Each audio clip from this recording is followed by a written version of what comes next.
नमस्कार, मैं हूं यास्मीन। सरकार ने बीते दिन 59 चाइनीज ऐप्स बैन कर दिए, जिसके बाद से ही कई लोग मोदी सरकार के इस फैसले की तारीफ कर रहे हैं। वहीं अब बॉलीवुड एक्ट्रेस कंगना रनौत ने भारतीय सरकार के इस कदम का स्वागत किया है और देशवासियों से सरकार के साथ खड़े रहने की अपील की है। कोरोना वायरस महामारी के बीच भारत चीन सीमा पर गहमागहमी चल रही है, जिसको देखते हुए सरकार ने ये कदम उठाया है।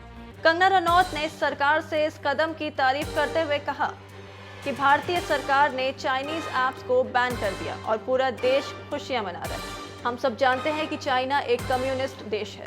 वो जिस तरह से हमारे देश की इकोनॉमी में कदम जमा रहा था, उसके बाद ये कदम जरूरी था। चाइना इस समय लद्दाख में हमारी जमीन हड़पने की कोशिश कर रहा है। वो आने वाले समय में अरुणाचल प्रदेश और सिक्किम में भी इस तरह घुसपैठ करेगा और उसकी निगाहें असम पर भी है।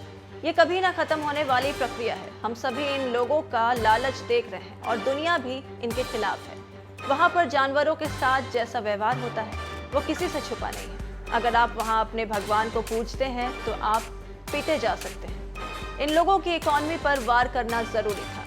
मुसीबत को जड़ से ही खत्म कर देना चाहिए ताकि आपके रास्ते में कभी परेशानी ना आए। जब इनके पास पैसे नहीं होंगे तो इनके इरादे भी बदल जाएंगे।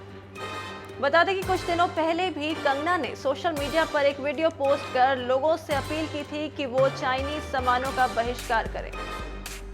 अगर कोई हमारे हाथ से हमारी उंगलियां काटने की कोशिश करे या हमारी भुजाओं से हमारी हथेली काटने की कोशिश करे तो किस तरह का कष्ट होगा आपको।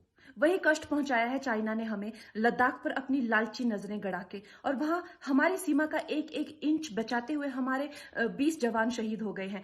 क्या भूल पाएंगे आप उनकी माओं के आंसू, उनकी विधवाओं की चीखें और उनके बच्चों के दिए बलिदान को। क्या ये सोचना ठीक है कि सेनाओं का जो सरहदों पे जो युद्ध होता है वो सिर्फ सेनाओं का होता है, वो सिर्फ सरकार का होता है? क्या उसमें हमारा कोई योगदान नहीं है? क्या हम भूल गए वो वक्त जब महात्मा गांधी जी ने कहा था अगर अंग्रेजों की रीढ़ तोड़नी है भारत में तो उनके बनाए हुए हर उत्पादन का बहिष्कार करना पड़ेगा। तो क्या ये जरूरी नहीं है कि हम भी इस युद्ध में हिस्सा लें, क्योंकि लद्दाख सिर्फ एक जमीन का टुकड़ा नहीं है, भारत की अस्मिता का एक बहुत बड़ा हिस्सा है, भारत की हथेली है। हम उसे किसी तरह से इस दुश्मनों के उनके गंदे इरादों में सफल नहीं होने दे सकते। तो क्या हम लोगों को इसमें हिस्सा नहीं लेना चाहिए कि जो चाइनीज जितनी भी गुड्स हैं, जितने भी उनके प्रोडक्ट्स हैं, जिन भी कंपनीज में उन्होंने इन्वेस्ट किया हुआ है, उनसे उनको रिटर्न्स आते हैं, रेवेन्यूज आते हैं, ऑर्गेनाइजेशंस है, उन सब का बहिष्कार करें ताकि वो उस संपत्ति से जो यहां से इंडिया से इकट्ठी करके जाते हैं, उस संपत्ति से हथियार खरीद के हमारे सैनिकों के सीने छन्नी करते हैं। तो क्या हम इस युद्ध में हम चाइना का साथ दे सकते हैं? आप बताइए।